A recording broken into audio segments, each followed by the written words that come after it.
आतंकवादियों ने 26 बहन बेटियों की मांग उजाड़ी, 26 बहन बेटियों का सिंदूर मिटाया। उसके बदले हमारी सेना ने लगभग 150 आतंकवादियों और पाकिस्तान के सैनिकों को मारा, पूरा बदला ले लिया।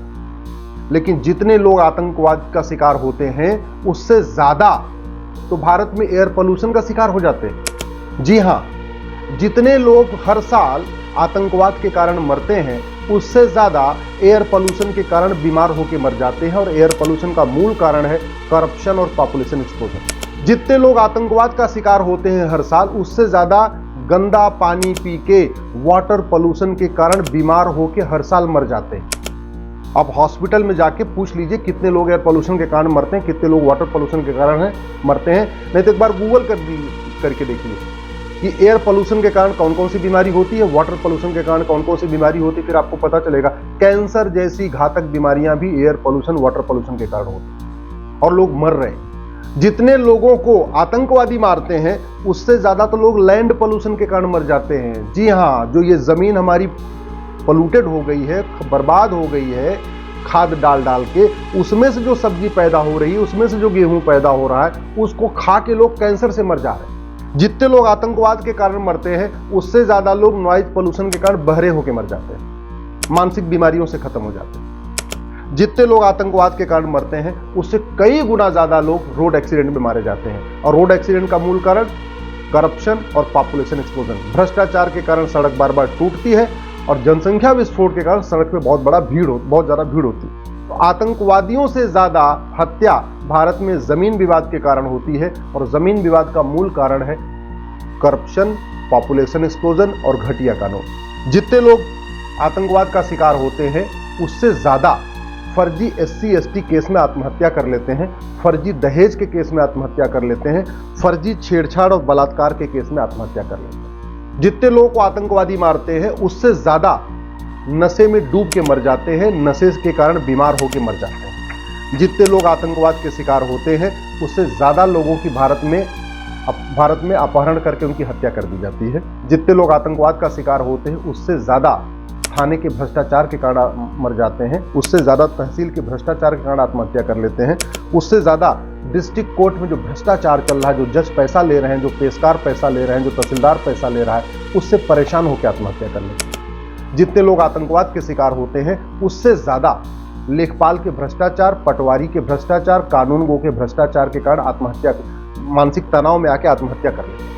जितने लोग आतंकवाद के शिकार होते हैं उससे ज्यादा लोग नकली शराब पी के मर जाते हैं। जितने लोग आतंकवाद के शिकार होते हैं उससे ज्यादा लोग मिलावटखोरी के कारण मर जाते हैं, नकली दूध पी के, नकली दही खा के, नकली घी खा के, नकली तेल खा के, नकली मिठाई खा के, उससे बीमार होकर मर जाते हैं। जितने लोग आतंकवाद के शिकार होते हैं उससे ज्यादा हमारी बहन बेटियां तो लव जिहाद का शिकार हो जाती हैं। जितने लोग आतंकवाद का शिकार होते हैं उससे ज्यादा हमारी बहन बेटियों का किडनैपिंग हो जाती, पता ही नहीं चलता। हर साल 5 लाख बहन बेटियां हमारी लव जिहाद का शिकार हो जाती हैं। और ये जितनी मैंने आपको समस्या बताई, इन समस्याओं का इलाज करने में 1 रुपए खर्च नहीं होगा। 26 बहन बेटियों का सिंदूर उजाड़ा, उसके बदले सेना ने बदला लिया, 150 लोगों को मारा, लेकिन इसमें अरबों रुपए खर्च हुआ।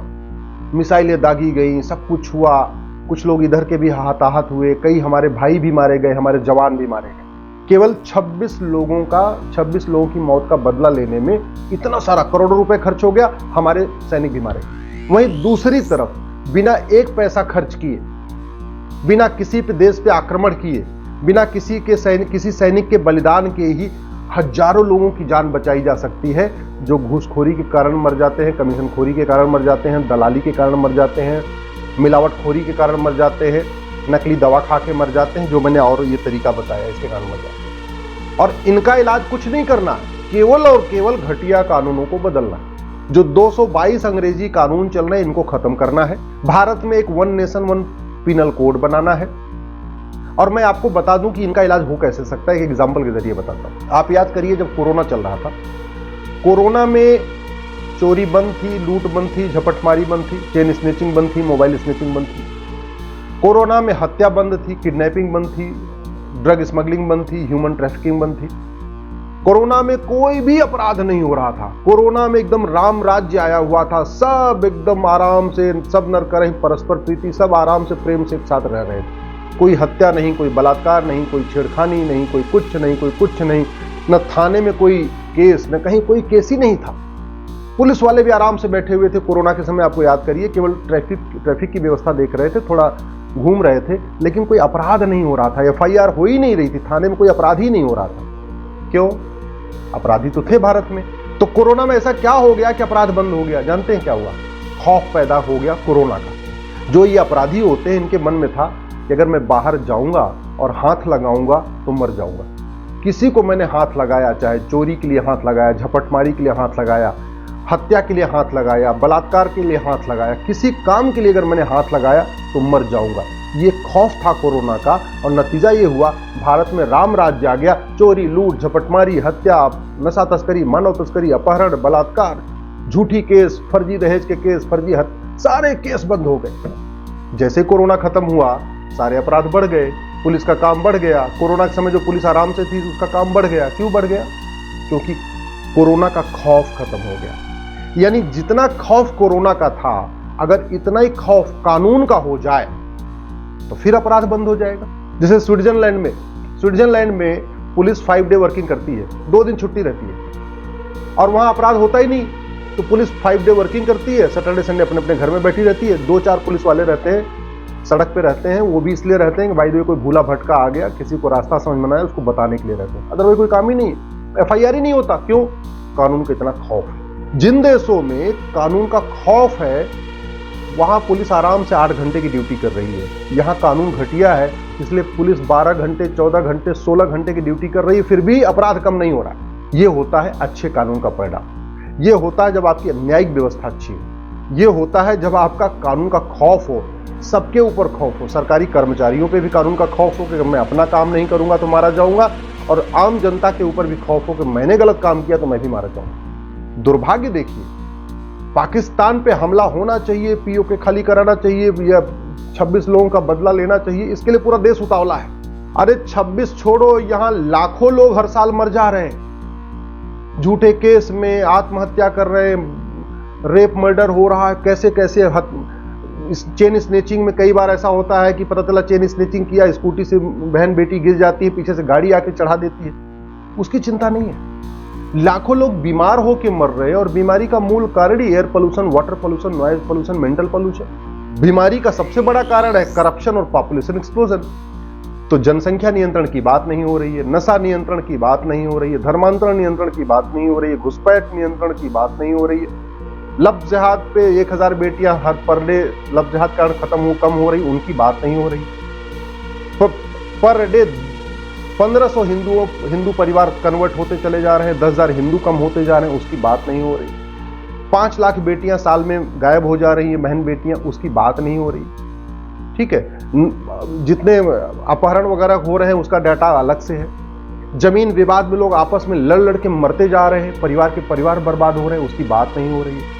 हत्या हो रही है, बलात्कार हो रहा है, सब कुछ हो रहा है, आत्महत्या हो रही है, इसको कैसे रोका जाए उस पर बात नहीं हो रही। केवल एक ही बात हो रही है, भाई POK का आपस में मिला लेना है। POK मिला लेने से मुझे एक चीज बता दो ईमानदारी से, भारत की कौन सी समस्या खत्म हो जाएगी? और POK अगर हमने मिलाया और बिना POK के साफ किए ही मिलाया, POK में जो आतंकवादियों के मदरसे चल रहे हैं, अगर उन मदरसों को खत्म किए बिना भारत में मिला लिया, तो कल को अगर उस मदरसों को खत्म करेंगे तो भारत के सेकुलर नेता के खिलाफ खड़े हो जाएंगे। अभी जो सेकुलर कह रहे हैं POK को मिलाओ, जो POK के साथ जो POK की समस्या आएगी साथ में बोनस में, वहां के मदरसे तो भारत के हिस्से बन जाएंगे। फिर जैसे मदरसा सरकार बंद करेगी ना, यही नेता कहेंगे कि मदरसा कैसे बंद किया, जबकि मदरसा आतंकवादियों का अड्डा हो। पाकिस्तान में जो 9 स्थानों पे सेना ने स्ट्राइक किया है, उसमें मारा क्या है, क्या खत्म किया जानते हैं? मदरसा और मरकज को खत्म किया। आप सेना जिसको आतंकवादी अड्डा कह रही है, वो आतंकवादी अड्डा है क्या? अरे वो मदरसा और मरकज है। मरकज सुभान अल्लाह, ऐसे से अलग अलग नाम है। तो पाकिस्तान में सेना जब जाके मरकज और मदरसा खत्म कर रही है, तब तो जय जयकार हो रही है। जिस दिन भारत के अंदर के मरकज और मदरसा सरकार खत्म करेगी, फिर हाहाकार मच जाएगा। दुनिया के सबसे बड़ी जमात का मुख्यालय भारत में है, उस जमात का जिसको दुनिया कई देशों ने बैन किया है, उसको प्रतिबंध करने की बात नहीं हो रही। मैं आप लोगों से कह रहा हूं, थोड़ा बुद्धि विवेक का उपयोग करिए, अपना दिमाग लगाइए कि भारत पाकिस्तान पे हमला करने के बाद भारत की कौन सी समस्या ठीक हो जाएगी। आतंकवादियों को अड्डा खत्म करने से आतंकवाद खत्म नहीं होता। 9 मरकज 9 मदरसा खत्म हुआ है ना, 18 फिर बन जाएगा। और पैसा कहां से आएगा जानते हैं? हथियार बनाने वाली कंपनियां पैसा देती हैं। हथियार बनाने वाली कंपनियां गुरुकुल बनाने का पैसा नहीं देती, क्योंकि गुरुकुल बनने से गुरुकुल के बच्चे बाद में हथियार नहीं खरीदे। हथियार बनाने वाली कंपनियां मदरसा बनवाने में फंडिंग करती है, क्योंकि वही उनका सप्लाई का अड्डा है।